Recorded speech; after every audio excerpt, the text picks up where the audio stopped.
is more than you ever wanted to know about IRB. My name is Brooke, and I am the Human Protection Specialist for UNM Main Campus IRB. So if you don't know, there are two IRB offices at UNM, one for HSC, one for Main Campus. If you're affiliated with Main Campus, you want to talk to us. If you're affiliated with HSC, you're going to want to talk to them. Today's presentation is going to be on regulations, which means it's not going to be the process or which form do I fill out, but more of the background of why we do things the way we do, particularly given some of the things that have happened in the last handful of years with regard to changes or proposed changes to the rules. So today we're going to talk about the common rule changes. We're going to talk about NSF and NIH changes. We're going to talk about equivalent protections and other UNM IRB changes.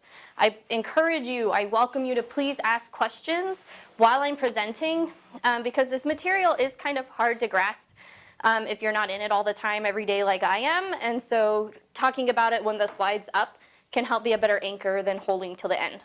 But I also welcome you to hold questions till the end as well. So scream out if you feel like it. All right, so first we're going to talk about the common rule. The common rule is also called 45 CFR 46 subpart A. That's the regulation. That's literally what common rule means. It's the regulatory requirement for federally funded human subjects research.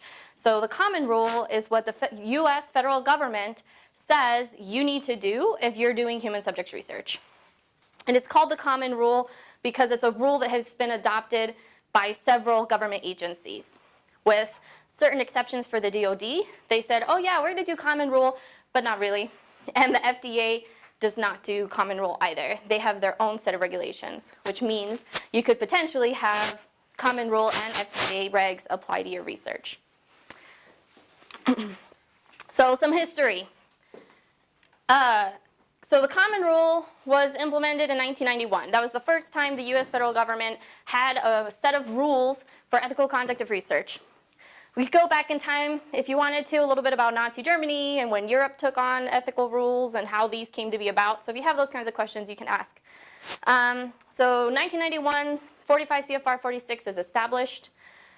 In 2000 to 2010, there was a lot of commotion, both in compliance world, the world I live in, and the researcher world, the world you all live in, where there was really a push to try to reevaluate exactly what the common rule was making everybody do. Partly for some of the advances in research, like DNA and better understanding how those things work makes things that used to be totally anonymous, like you cut somebody's finger off, whose finger is it? Now you know exactly whose finger it is if you run the right kind of tests. So it's sort of saying that regs are a little bit outdated for technology.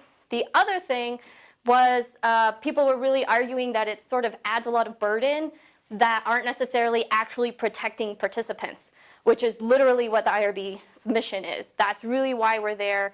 It isn't, sometimes people are like, oh, it's just a legal thing. It's so institutions don't get sued. That's not really why the IRB's there. The IRB's really there with the idea and purpose to protect research participants. So what happened in 2011 is the federal government came out with the advance notice for proposed rulemaking, which is the formal government way of saying we're going to evaluate the existing rules. So what they did is they went and they had SACARP and some other organizations, all government organizations, review the current rule and make some proposed changes.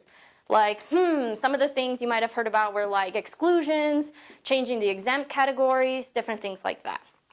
So what came out in 25 was the notice of proposed rulemaking where they actually had edited versions. So they took the current 45 CFR 46 and then had the new what they want to change laid over it. It was like 700 pages long. So then there was this long comment period. And in that comment period, there were also a lot of articles published, like in the Chronicle for Higher Education and some other materials, where people were interpreting what the new rules would be and what that meant for researchers. One thing is, a lot of those articles and the impressions that came from those articles weren't accurate because the proposed rule was not the actual final rule. So they were like, oh, no social behavioral researcher ever has to be bothered by IRB ever again, was sort of the theme of some of those articles. So then people are like, oh, well, I'm social behavioral, so I never need to bother with this ever again. That wasn't true then, and it particularly isn't true now. So in 2015, they came out with all these things that included exclusions, changing the definition of human subject research, changing exempt categories, some changes to informed consent, different things like that. Then in 2017, they released the actual final rule. So that's what we call it, the final rule. And most of the stuff in the proposed rule didn't make it over. But the impressions that researchers had from the articles that were published during the proposed rule still hung over and are still there today. And people are like, oh, but I'm social behavioral, I don't need to go to the IRB. And I'm like, not really. So 2017, they say we are. It was actually the last day the Obama administration was in office. We were all really surprised because there's sort of a tradition that an outgoing president and administration wouldn't implement new regulations. So we were all like, oh, this isn't going anywhere. It's already been 17 years in the making, and it's just going to take longer. We're never going to have these rules. And then it implemented. We were all surprised. The implementation and compliance date, meaning when all the institutions have to change their rules over, was this January, so a couple months ago. What does that mean? For me, that means I had to redo all our forms, templates, checklists, worksheets, information on the website, researcher information, reviewer information, and institutional policies. So that was my 2017. Then we get to January, we're ready to go, we're ready to press that button, we're ready to put everything out, and the Wednesday before the Friday, they said, actually, no, we're going to postpone it 6 months. So what did that mean? For me, that meant I worked really long hours and I had to rewrite everything back to the original common rule stuff. So that's all my pain. That's not your pain. What does that mean for you? Nothing, because we didn't change to the new rules. So the new proposed implementation date was July 2018, and then yesterday, they just put out another recommendation to postpone the implementation date until next January, so another 6 months after. So now we're sort of in the place of like, is the new final rule, the actual new 45 CFR 46, actually going to come into play, or are we just going to let it go? Are we going to start over from scratch? What are we going to do? We don't know. But what it does mean, practically for you, is nothing has changed. There have been no changes to the common rule. 45 CFR 46 is the same today as it was in 1991.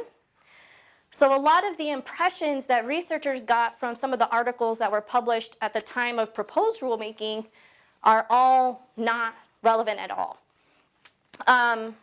So practically there's nothing different for you all in terms of when you need to interact with us, what you need to give us, what we expect in terms of the overall conduct of your project.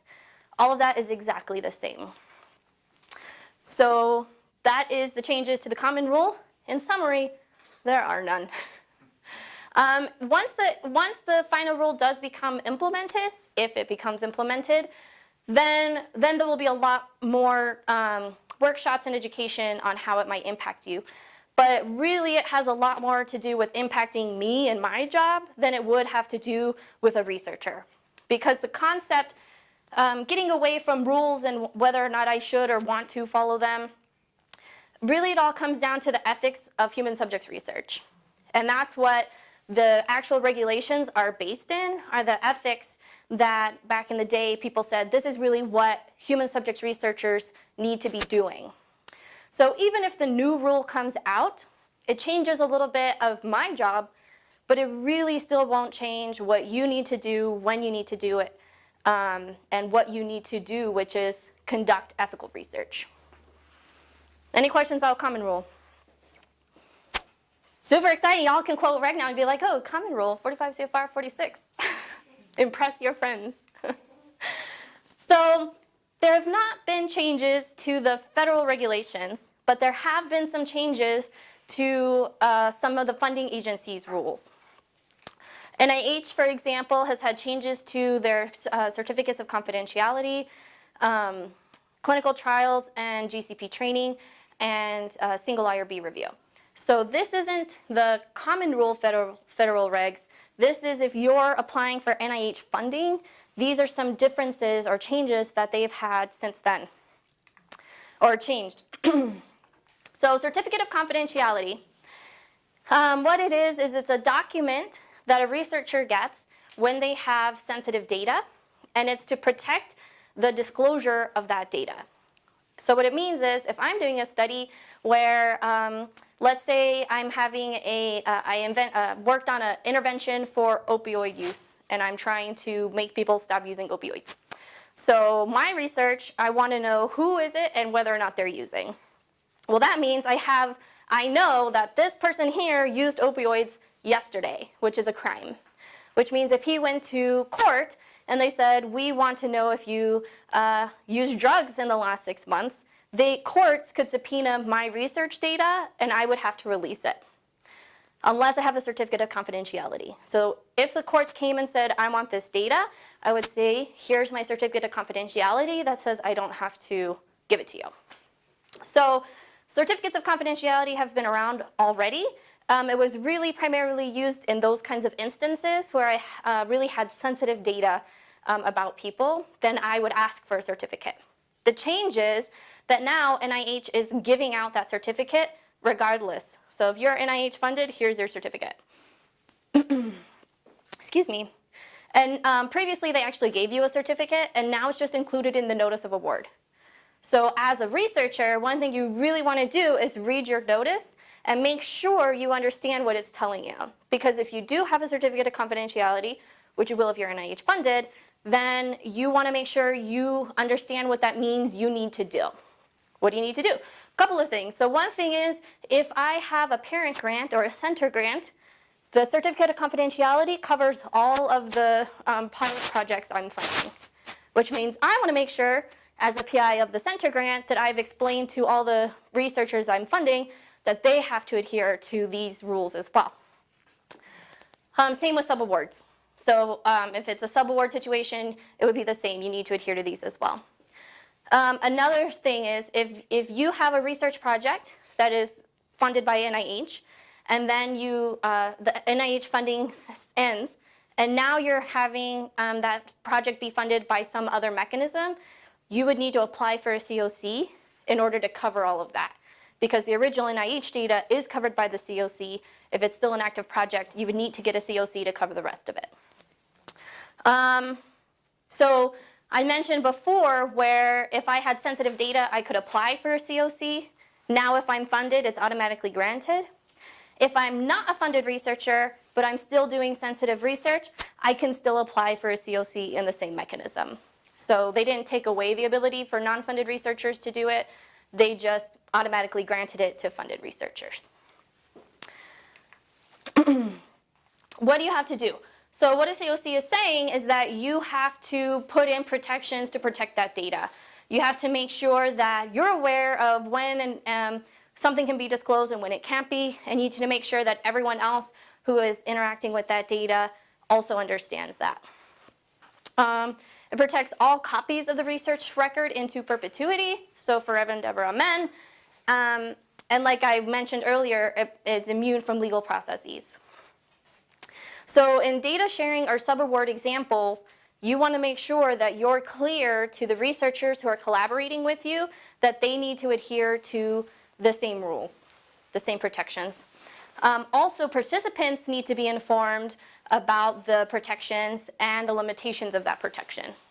So that means I'm writing my consent form. Previously, in the old way that NIH did it, I wouldn't have had to have any of this language in there. But I got funded today, I need to have that language in there. So it's something that I may not be familiar with as a researcher, but you want to make sure you're doing. UNM IRB has the template language that you would include, and it just has information like you are protected, but if you disclose, then it's no longer protected, is the primary piece of information you want to share with participants. So our template language is in our IRB library. So that's certificates of confidentiality. Some other changes. NIH changed the definition of a clinical trial. So previously, clinical trials were pretty much biomedical in nature, pretty much kind of drug studies, device studies, like I have this drug, it might cure your cancer. You might take it or you might not take it. It's going to be randomized. You might get a placebo. That would be a clinical trial, and people tend to understand it in that way. NIH expanded it to these 4 criteria, and what it does is it's pulling in more social behavioral educational styles of research that don't tend to be considered clinical trials. So now, if you have a research project that involves human participants, that prospectively assigns them to conditions, excuse me, is designed to evaluate the effect of the intervention, and the effect that will be evaluated is health-related, biomedical, or behavioral outcome. It's a clinical trial. That's a big change. It's very all-encompassing. I mean, for example, CASA does a lot of behavioral styles of research interventions to address drinking or substance use that previously would not be considered a clinical trial, and pretty much everything they do now is a clinical trial. So what that means is they have some more things they have to do. Some things they have to do: researchers conducting clinical trials need to take GCP training, good clinical practice training. So that is a holdover from before. So previously, people who were doing drug studies, for example, needed to have GCP training. Because they've expanded the definition of clinical trial, now more researchers need to do that kind of training. So this training, what it is good clinical practice is sort of like gold standard for conducting yourself with participants. So it's different than CITI or CITI training, which is more about the regulations and regulatory expectations, ethical in terms of the conduct of the research. And it's also different than NIH FCOI training, which FCOI stands for Financial Conflict of Interest, and they have a training where they explain to you about the parameters of when you might or might not have a conflict. That is also a different training. So this is a new training that researchers previously wouldn't have needed to do. The GCP training, bless their little hearts, the NIH is trying to make a social behavioral GCP training because other GCP training is like, you should have a nurse. The nurse should know this and that. You should do this and that. Like, it's more like that kind of setting, which in a lot of social behavioral educational types of research is really not appropriate, right? So they tried really hard to expand into an SBER GCP training. They didn't ask my opinion, so they did what they did. Anyway, but we have SBER GCP training available in Learning Central. So it is the NIH modules in our Learning Central. You could just search for it. If you're not having luck searching for it, reach out to us and we'll help you find it. So that GCP training needs to be done by any researcher involved in the research. So that would be in addition to IRB requirements, because that's a funder requirement. One of the things that clinical trials require is that research be monitored. So there needs to be plans for data and safety monitoring. You may need a monitor, a single person, or a monitoring board. So this is a whole new area of things that need to be implemented to projects that previously would not have had this. One thing that me and my compliance buddies talk about is, so monitoring, let me tell you what monitoring is. So let's say I'm doing a drug study. And in my drug study, there's a risk of disability or death. I'm going to monitor my data to make sure if I see someone exhibiting certain symptoms, I take them off the drug, for example. Sort of a summary how that looks like.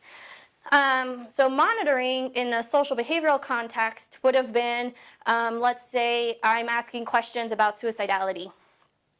Because that's something that I would want to intervene on, offer them resources or information, I would want to monitor that data.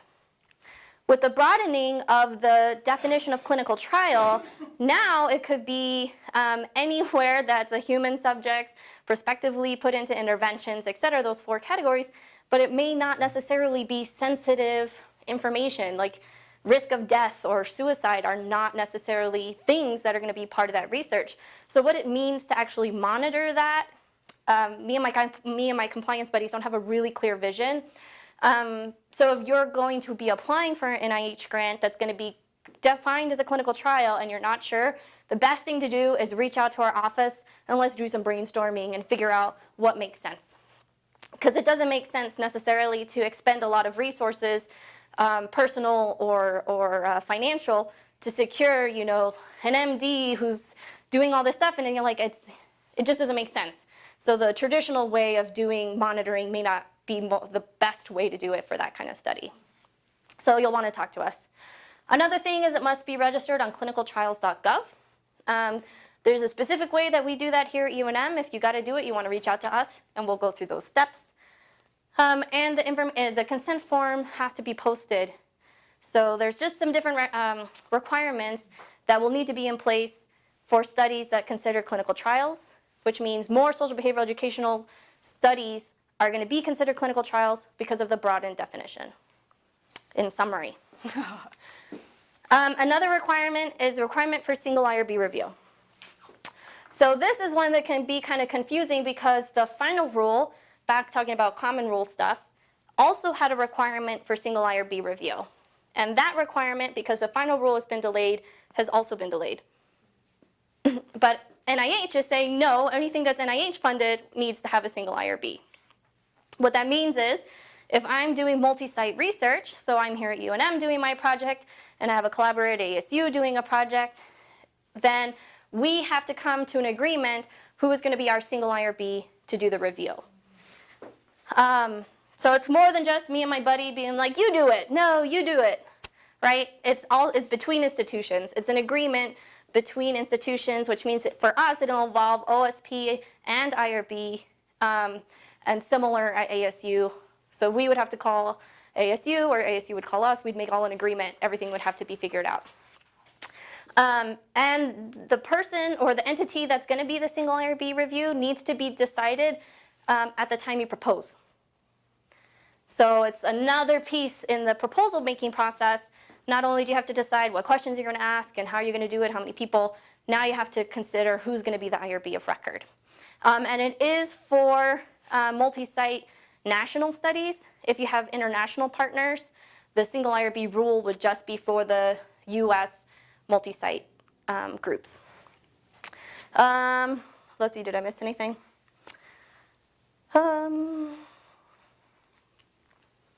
Right, so the NIH's acceptance of the submitted review plan is going to also be listed on that notice of award. So another example of why you want to read your notice of award, because that's where they're going to tell you what you need to be doing. Yeah. Go back to that again. Yes. So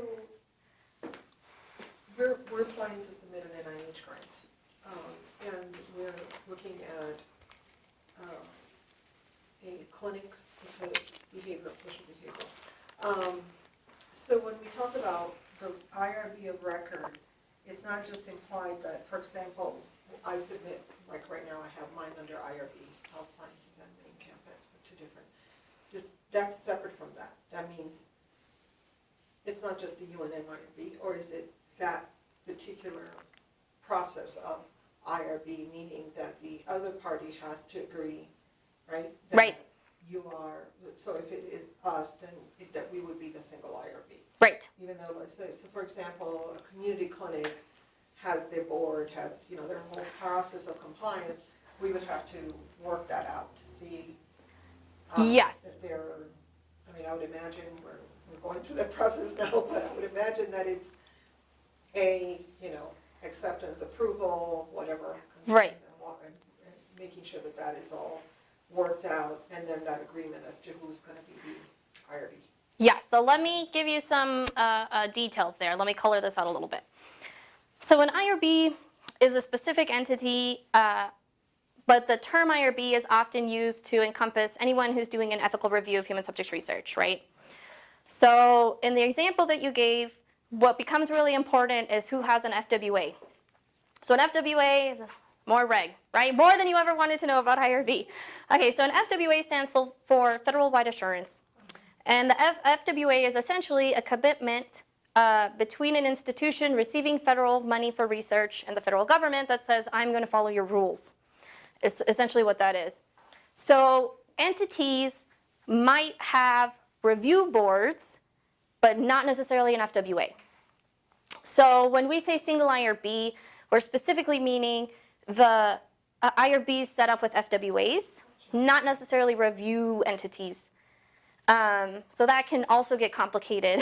But that helps to clarify. 'Cause Yes. that was my point, that I was just assuming that we would be, but that helps to clarify that. So a couple of we things. would have that as- In the example you gave with UNM IRB, UNM HSC, HRC, and a community clinic, UNM IRB and UNM HSC, HRCs both have FWAs.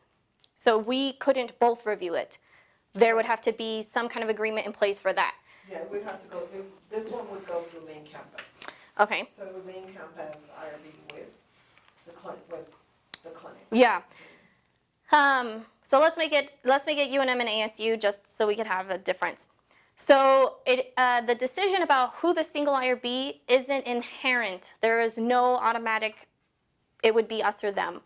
So just because I'm the PI doesn't mean it has to be my IRB. It just has to be one.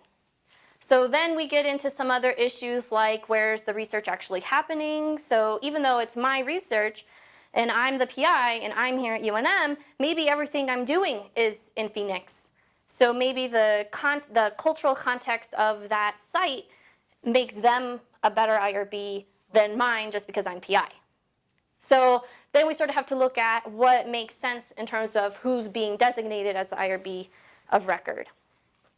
And that's why talking with us early on in the process is a really good plan, because it's single IRB agreements are agreements at institutional level. So it's not just me and my buddy hanging out like, you do it. Okay. It's really, okay, you do it. I agree. It makes sense. We're okay. So now I got to go to my institution and say, this is our plan. This is what I want to do.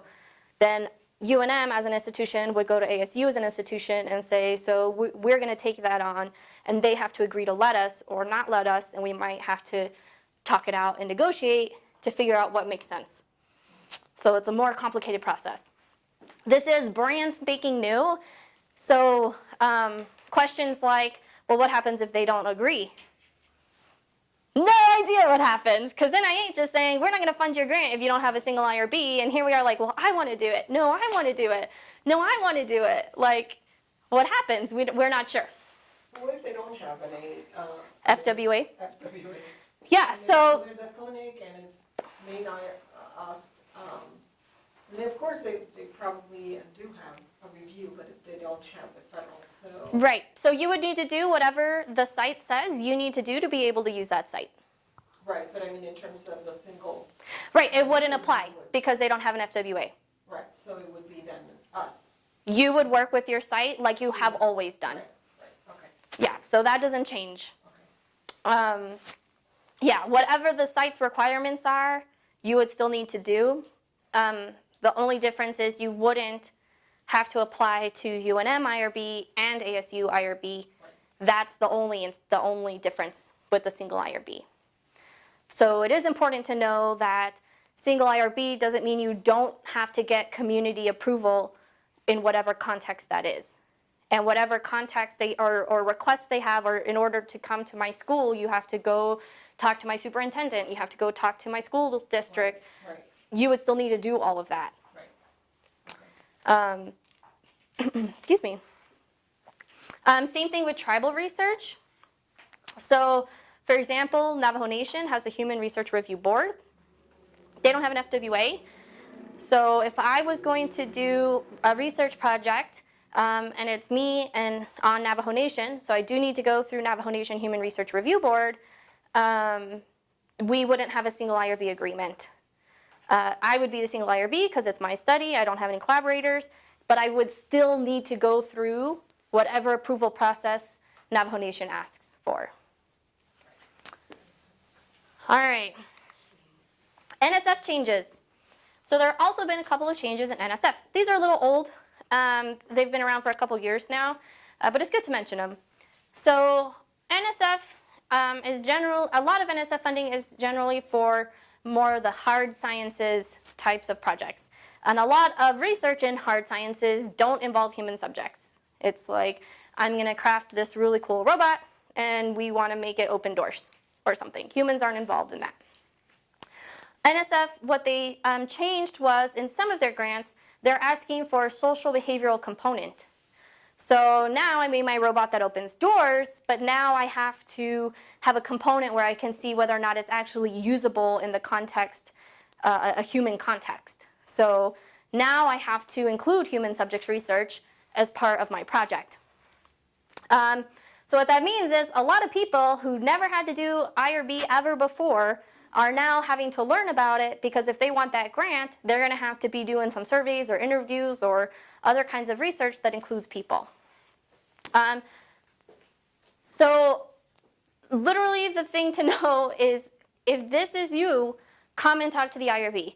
For psychology, for example, all they do is human subjects research, so they know about IRB. They're familiar with it. You know, as a student, you learn about it as you're doing your research. So by the time you're, applying as a PI for your own funding, you have this history of experience. If you're an engineer or a chemist or something and you've never had this experience, it's a lot to learn in a really short amount of time, because you have to write your grant. So work with the IRB so that we can be clear about what you need to know or not know, how to write it up, things like that. Another thing is, so if I'm NIH funded, I submit my grant, they review it, they're going to give it to me. Yay! They give me 30 days to give them my IRB approval before they release the funds. NSF generally gives 7 days. What that means is, actually in both contexts, but 7 days is not enough time to write an IRB, submit it, and get it reviewed. It just isn't. So you don't want to wait until your notice of award. Regardless of NIH or NSF, you don't want to wait, but particularly NSF, because we just can't do it. It's just not feasible. So the way that looks is, I work on my proposal. If I don't have experience with IRB, I'm going to talk with my IRB office and make sure I'm doing everything I need to do. Then I submit my grant proposal to the funding agency. Then I'm going to turn around and I'm going to start working on my IRB stuff so I can get that in. The question I always get is, yeah, but I'm not going to do the research if it's not funded. I'm like, great. That's fine, because even if you submit your IRB, it gets approved, and you don't end up getting awarded, you just close your study. You're like, oh, I didn't get the money, no harm, no foul. The worst case scenario, and could happen if you don't do the right steps, is you're like, well, I'm just going to wait for my notice of award. You're like, oh, yay, I got awarded. Okay, IRB, I need it now. And we're like, girl, sorry. Then you don't get your grant. And that's the outcome of that, is yes, you were awarded, but if you don't have your IRB in the time that they tell you, they will move on. They'll say, oh, you're not ready? Okay, bye. I'll give it to this person over here. So you want to make sure that you understand that they're sort of parallel processes, and you want to make sure to take the time where the grant is reviewing your proposal, that you go ahead and get your IRB in, so that it's all in place. So when they come back and they're like, okay, yay, here's your money, you're like, and here's my IRB, thank you so much. So one other thing I want to tell you about is a 118 decision. So NSF and NIH both have this option. So let's say the grant I'm applying for is a 5-year grant, and the human subjects part doesn't come in until year 3. So year 1 is me making my awesome robot, year 2 is me testing what kinds of doors it can open, and it isn't till year 3 where I'm actually going to make my robot interact with people. What you're going to want to do is talk with us, and we will give you a 118 decision. A 118 decision is, you know you need IRB, we know you need IRB, but you're not yet in the position to tell us exactly what you're going to be doing. So the wrong approach, but the approach people sometimes take, is they just make up a study. They're like, well, it's year 3, I don't know. It's probably going to be maybe this, maybe that. I don't know what I'm going to ask. I'd probably ask something like this or maybe that. It's a lot of energy to write that out when it's not actually what you want to do. So we won't know that that's the case unless you ask us. So definitely be in communication with us. It's better to get a 118 decision and then turn in the proposal, the protocol, that you're actually going to do. Giving us sort of these roundabouts is not the easy way. Oh, that's in the wrong place. I was like, wow, the end already? No, we have to talk about equivalent protections. All right, so what are equivalent protections? Equivalent protections are applied to non-federally funded research. So since I brought up FWAs, I'm going to give it in that context. So an FWA is an agreement between an institution that receives federal funding for research and the federal government that says, I'm going to do what you tell me to. So 45 CFR is what the federal government tells us we have to do. Now, all of that is in the context of federally funded research. If it's not federally funded, 45 CFR 46 technically does not apply. So what we call it is equivalent protections. Equivalent protections are the protections that we put in place for participants that we expect a researcher to consider in their design of their research that's informed by, but not exactly, 45 CFR 46. So what it does is it allows flexibility in the review process while still upholding the highest standards for ethical research. So that's equivalent protections. What does that mean? That means that there's 3 distinct review tracks. This is a little bit different than what you might have been used to before. When the new rule was supposed to come out in January, we had to make up an equivalent protections process and procedures because of the final rule. When they took away the final rule, we had already done all the work to do it, and we'd already tried to implement all the good things about it. So we went ahead and did it anyway. So what that means is we have 3 tracks now. So we have federally funded minimal risk track. What that means is I have federal money from the government to do my research, and it's minimal risk. That's when terms like exempt and expedited come into play. The review process for that looks like if it's exempt, there's no continuing review. If it's expedited, there is continuing review. The difference is that it's just reviewed by one person on the IRB as opposed to the entire IRB. Those are some of the differences there. And it's a minimal risk reviewer. The next track is the non-federally funded minimal risk track. That means it's still minimal risk research, but I don't have federal funding. So it could still be funded research from a foundation or a private entity. That would be non-federally funded minimal risk, which means equivalent protections apply, which means we do things a little bit differently. One of the things we took away was the requirement, the automatic requirement for continuing review. So if it's a non-federally funded minimal risk project, you may not have continuing review. And that is in the same process too, where it goes to one reviewer on behalf of the whole board instead of the whole board. So what does that mean? What do I want you to take away today from this slide? One thing is, there's no significant impact on you as a researcher for when you need to interact with us.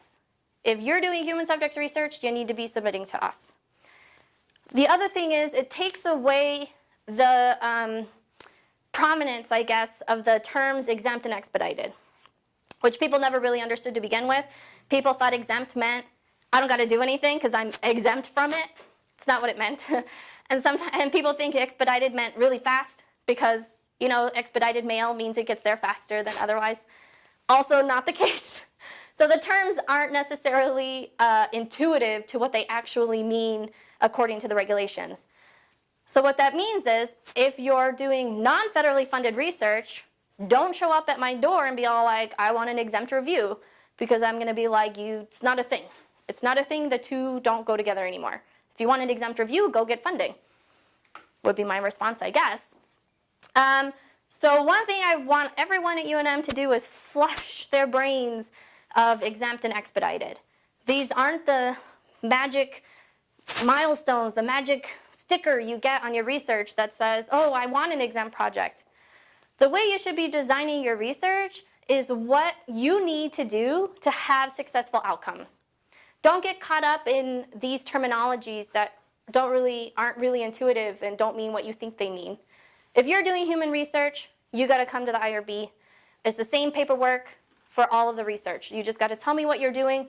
We'll give you some labels. The labels don't have a whole lot to do with you. The only thing is, once you submit your plan, you want to follow that plan. So the third option is greater than minimal risk. So if it's greater than minimal risk, it's going to go to the full board. Regardless of the funding, we're going to apply the regs. So that is what it is. So those are the 3 review tracks. It means a whole lot for me in my office. It does not mean a whole lot of practical stuff for you. We're still going to want a protocol. We're still going to want those consent forms if that's what your research needs. You're still going to submit to it through IRBnet. It's still going to go through the review process. Question? So my students' dissertations, for example, are not funded and minimal risk. Yes. Okay. So some of, well, at least one I can think of was told no continuing review. Yep. Does he, do we still submit a closure?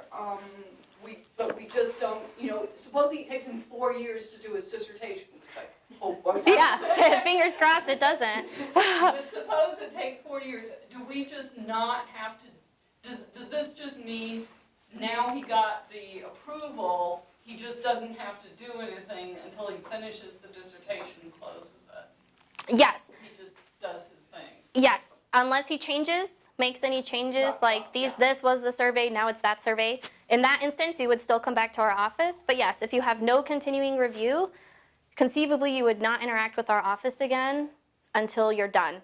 And then you would just let us know you're done. Submit a closure. Okay. So that's the main difference, basically. We still submit, we just don't have to do the annual. Right. Okay. Yeah. The main difference from the researcher side. For me, I got all kinds of differences there, but you're probably not interested in that. No, I'm interested in what I have to make sure my students do. Yes, and that's it. And that's why I wanted to include this here, because a faculty member might be funded, which means their letters and expectations are going to look differently than a student who's doing a non-federally funded minimal risk project. So it's something that you want to be aware of. There's a little bit difference there. But practically, the researcher's experience is not different at all. It's the same forms, protocol, you have to do a complete submission. Faculty person is still the PI on student research. All of that doesn't change. It's more behind the scenes stuff that changes. Also, just because we took away the requirement for continuing review from the non-federally funded minimal risk research doesn't mean it will never have one. So we may still assign continuing review to that kind of project. So how do you know? You want to read the approval letter. So in the approval letter is where we list all of the determinations we've made. If you asked for a waiver, in the approval letter is where you'll know whether or not you got it. That's where we put whether or not there's a continuing review. So once you get the email, because it's all automated now, right? So we post a letter, you get an email that says, you've been approved, board documents have been published. You want to go and get that document. Go and get it, read it, and make sure you understand what we require of you. That's where we're going to put that. Any other questions about the different review tracks? Awesome. Other UNM IRB changes. We no longer require project team member amendments. So one of the biggest things that the final rule did, or I guess maybe the intentions behind the final rule, was to reduce administrative burden. So things that we're doing for paperwork reasons without necessarily having a genuine impact on protecting participants. So in 2017, when we were going through all the changes, we reflected on the processes we were doing at UNM and trying to consider whether or not what we were doing was just one of those paperwork things we've always done, so we just kept doing it, and how much it actually protected participants. So we took away project team member amendments because it's a great administrative burden without necessarily a great protection outcome. So researchers are responsible, though, for ensuring that they have done the appropriate trainings and disclosures. So we're not taking away city. We're not taking away training. We're not taking away the requirement for a COI disclosure. We're just saying you don't have to tell us about it all the time. So what that means is the PI or project coordinator, depending how your project is set up, should have records of which researchers are involved in the project. And then for each researcher, that they have the appropriate CITI training and that they've done their annual disclosure. I'm not going to talk more about those two specific things, but if you have questions, definitely please ask. So if I don't have a continuing review, then I won't ever tell the IRB about changes in my project team. If I do have a continuing review, one of the things we're asking for is not only the continuing review application, but also a project team list that reflects the current project team. So once you give us that, it's a good opportunity to look and say, these are the 5 people on there. Oh, that city's fine, that city's fine. Oh, that city's expired. That city I don't have. Let me contact that person and say, could you please give me your city? That's something that the PI or project coordinator should be responsible for that project. Another change we've made is an increase in administrative review of amendments by staff.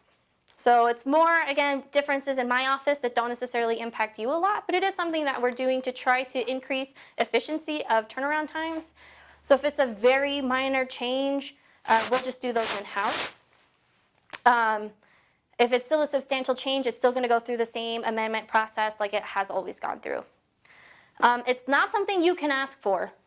So that's something that happens a lot too, is it's like, oh, well, I only did minor changes, so someone in the office should do it. You don't request it. It's something that we determine in-house when we look at the changes. So what are small amendments that we can review administratively? Those would be things like I have a flyer. On my flyer is the contact phone number. I'm changing the contact phone number. We'll do that administratively. If you're substantially changing your design, we will not do it administratively, even if you ask us to. Even if you ask really nice, we still won't do it. We no longer stamp consent forms and recruitment materials. So don't look for it. It won't be there. If for some reason it's important to you for it to be stamped, you can ask us and we'll do it. An example would be, in some instances, the formality of a stamp demonstrating that there's an approval is important for different sites. So they're like, well, how would I know that this is actually what the IRB reviewed? So in an instance like that, which is actually pretty rare, so if you're in a situation where you're like, I really need that stamp, we'll give it to you. If you're not, we can all just let it go. Let it go. That saves a ton of time. It took us a really long time to stamp documents, so we're really happy in office, like, woo, no more stamping. And the other thing we've done is implement a post-approval monitoring program. So the final rule, one of the changes that was part of the final rule, right, which hasn't been implemented, just to be clear, is it took away the requirement for continuing review from all minimal risk research. Meaning, before, if it was exempt, it didn't have continuing review. If it was expedited, it did. The final rule says minimal risk, no continuing review at all. So that was one thing in the fall we were really promoting and explaining to people because they needed to be aware of that change. So when the feds came back in January and were like, no, never mind, that requirement didn't actually change. So now we're still in the continuing review for continuing review for expedited, no continuing review for exempt. That's still our norm. However, we went ahead and implemented that for the equivalent protections, right? This is a summary of things I've already explained, but I know it's complicated, so that's why I'm saying it again. But by taking away that continuing review, what it also does is take away sort of an implicit opportunity for the researcher to check in with the IRB to make sure everything's going okay. And that's the piece that researchers and the IRB felt the most uncomfortable losing. Because the researchers are like, oh, but there's so much that I do at time of continuing review. That's when I remember I need to think about these things, right? And the IRB is like, oh, how do we know what's going on if they never tell us anything? So we went back to that review we were doing again of the intention behind the final rule to reduce paperwork and administrative burden that wasn't actually protecting participants. And filling out a continuing review form wasn't inherently protecting people. So we sat down and we really thought hard about it. What does continuing review do and not do, and is it the best mechanism to do that? So what continuing review does do is connect a researcher in the IRB, again, while a project is still active. What it does not necessarily do is protect participants. So what we did is we said, you know what, continuing review isn't necessarily the best mechanism for doing that. We still want a check-in kind of opportunity, but we're not going to do continuing review anymore for the non-threat and minimal risk research. So what we implemented is a post-approval monitoring program. So all of that to say that's what the reason behind this. It has a lot of different components. So this is sort of a shift of an IRB office from the paper pushing kind of thing we used to do with continuing reviews to really being engaged in observing and monitoring the ongoing compliance of research in partnership with the researcher.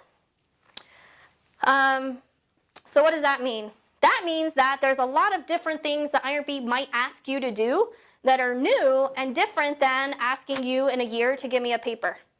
Right? That was the old process. I said, you have a year from today. This time next year, you got to give me a paper. You got to sign it. Some studies won't have that anymore. So what we're doing instead is implementing a variety of components of PAM. What are they? Administrative check-in is sort of like us emailing and being like, how's your study going? And you're like, oh, it's fine. I'm like, you still working on that? I finished that. Then we would close your study. That's what administrative check-in looks like. It was particularly useful for student projects where the standard mechanism for approval previously was 1 year. Well, a lot of student projects finish before that 1 year is up. So what happens is, I submit my IRB in August, I get approval, I do data collection until November, I do data analysis until February, I graduate in May, I'm gone. And my paperwork, my study never got closed because I wasn't worried about it, because I forgot about it, because it wasn't due until August. So by doing this administrative check-in allows us an opportunity to contact the researcher and work with the researcher when they're done in April, as opposed to them going away, the faculty being stuck with a project that they forgot to close, and then we're like, why didn't you close it? And they're like, oh, I hate the IRB, right? That's kind of the process that we had in the past. So that's the purpose of that. We have a full assessment where we would come out to your site, look at all of your documents. We look to see your approved protocol, your plan in your approved protocol, and then we would see if you're following that plan. That's sort of what that is. Self-assessment. We have a document on our website. It's called a self-assessment. And what we would do is ask you to do that. So instead of a continuing review where you fill out this form, you instead would get a self-assessment that asks you to go through and evaluate your own progress, your own current conduct of your research. So it asks questions like, where do you say you're storing identifiers? Where do you say you're storing data? Are you storing it there? So it's a prompt to try to remind you that even though the IRB is not going to be in your business all the time, that you still need to be conducting your project accordingly. A consent document review is really for a project where there's either multiple sites or a lot of participants where it's easy to forget everything you need to do for consenting. So that's what that is. Again, these are educational components to try to help remind researchers of what they need to be doing. A process review, instead of just looking at the document, it's looking at what's actually happening. Are you actually having the conversation between a researcher and a participant where the participant has the opportunity to ask questions? Do they get a form? Is the form signed? Does the participant get a copy? Which they should, in case you didn't know. So it's more about the process. That could be really useful in the kind of research where, say I'm a faculty PI and I have funded research and I have several student researchers helping me with my project. A consent process review is something useful to make sure that they remember to do everything they need to do in a way I can check in on that. Consent process observation is where IRB staff member will come out and watch you do it. And project team review is something else we implemented for studies that have a lot of project team. And again, we were looking at project team member amendments and continuing review are really helpful because it's an opportunity for the researcher to check back in with the IRB. So by us getting rid of that, we're like, oh, there's never that opportunity again. So we tried to implement that for project team members. If you have a lot of project team members, it can be hard sometimes to remember to do all the dotting of I's and crossings of T's. So that's when we would do a project team member check-in, is to say like, all right, who you got working with you now? Is everything in order? Again, just to put back a little bit of that check-in to make sure you're doing everything you need to do. So that's the PAM program. How will you know if you need to do any of this? What we do is we randomly select studies based on recommendations from the IRB reviewers. And depending on our own workloads and things, we might pick 3 or we might pick 5 or more. And we'll send you an email. So when we send you an email, you want to make sure that you're right back in contact with us. So if we say, hey, you get a self-assessment, please complete that self-assessment within 30 days and then just upload that in IRBnet. That's what we need you to do, and that's what you'll want to do. If you don't do it, then you're essentially ignoring an IRB request, and then that's when we get into issues like, oh, now I have to come in person and yell at you. We don't really yell, just kidding. But anyway, so even though you don't have continuing review anymore, which was our previous point of interaction, if you get asked to do a PAM activity, you want to make sure you're doing it. And then it's meant to be an interaction between us with a focus on education and making sure that it's clear that you're conducting your research how you intended to and that it's the most ethical. So this is where that question slide is supposed to go. Anyway, any questions? Oh, there we go.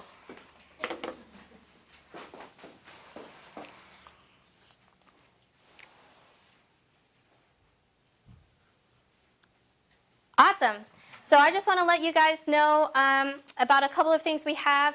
We have a workshop series that I think we only have one more workshop for this semester, but we'll roll them back out in the fall. The workshop series is a really good way to get information about what the IRB is expecting from you, again, in a more practical sense. And students are absolutely welcome, but faculty should also come. It's really good for you guys also. We also do consults where you can meet one-on-one with IRB staff. So at any point you have an IRB question or you're not sure how to move forward or you don't know what we're asking you, come in for a consult. You can schedule that on our website. We have a little button that says consults. You'll put in your availability. We're generally able to get you in next day or the day after. So don't feel like this is going to be a huge delay. If you have questions, you want to come in and ask those before you submit, because taking an extra couple of days before you submit will translate into saving weeks after submission. So it's really important that you do that, and it's a service we offer, and you can come in whenever you are unsure of what to do. That's when you should come in for a consult. Thank you guys so much. Thank you.